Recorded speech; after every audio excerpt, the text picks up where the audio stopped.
Horns up and welcome to a brand new episode of Headbanger's Kitchen.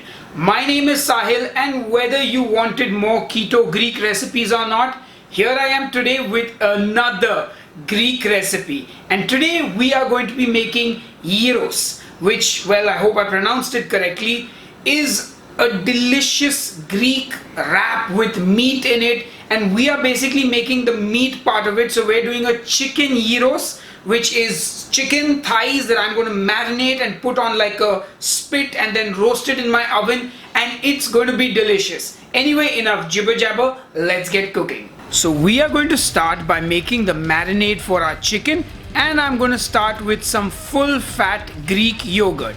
Now if you don't get Greek yogurt where you live, you can just use regular yogurt, but you might want to hang it or strain it so that it's nice and thick and creamy, just like this one. To that, I'm going to add about 2 tablespoons of olive oil. Then in goes the zest and the juice of half a lemon.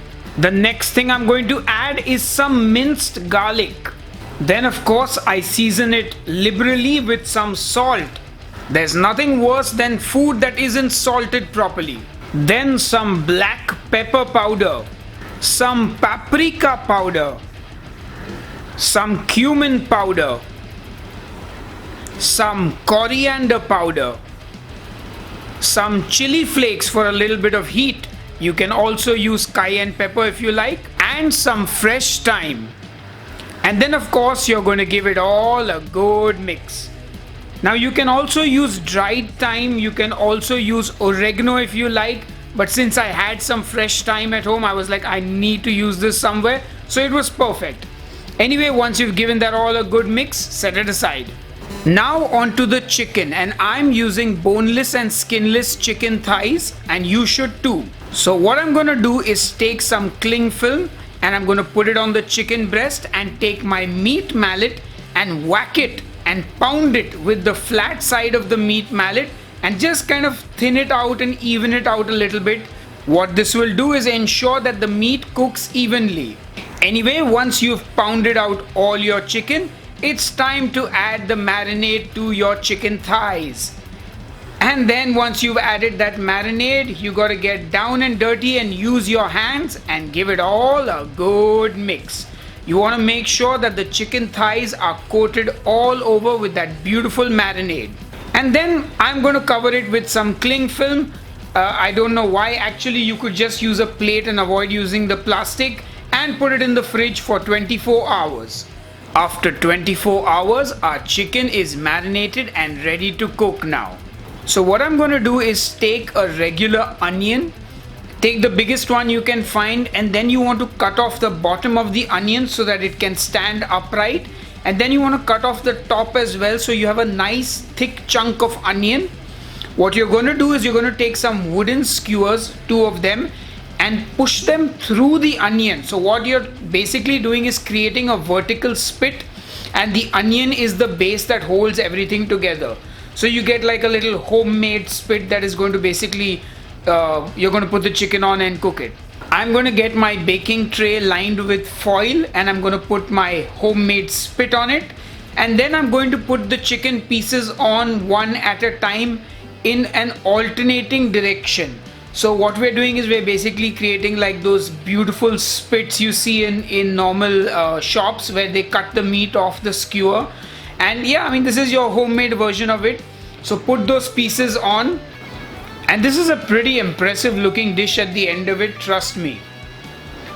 And also make sure you put on all the little chicken bits that may be there in the marinade, as well as all the extra marinade. Just pour it on the chicken, and then you're going to put the top of the onion through the skewers to kind of seal the deal, so to speak. And there, our chicken is ready to go into the oven now. And we are now going to cook this for 1.5 to 2 hours in a preheated oven at 200 degrees Celsius. That is provided your oven is big enough and you can actually get this into the oven. So anyway, I struggled with it a little bit. My skewers were too tall, so I had to do a little bit of maneuvering. Then I had to use a ramekin and sort of balance it.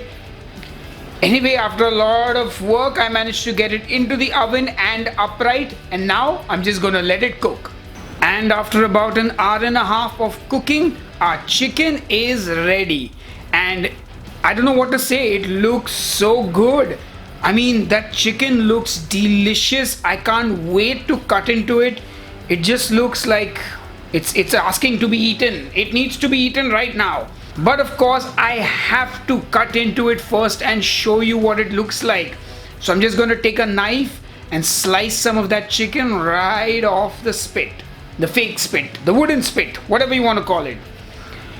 I mean, and just look at it. I'm going to just shut up now and let you guys enjoy this moment of food porn. And I won't say a word, but here I am still talking. And of course, anyway, enough jibber jabber. Let's taste this. Alright folks, it's time to taste the Chicken Gyros. And look who's back. It's my dad, Mickey Makija. I'm not even going to attempt to say what this dish is called because he's corrected me 3-4 times. Gyros, I don't know. It's spelled Gyros and it's pronounced Gyros. Gyros.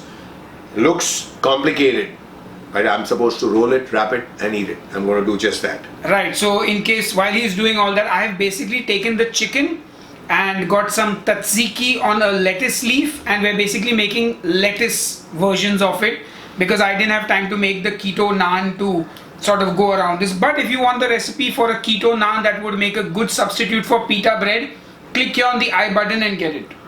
Yeah, so just like roll it like you would a wrap, yeah. Look, and then just shove it in your mouth.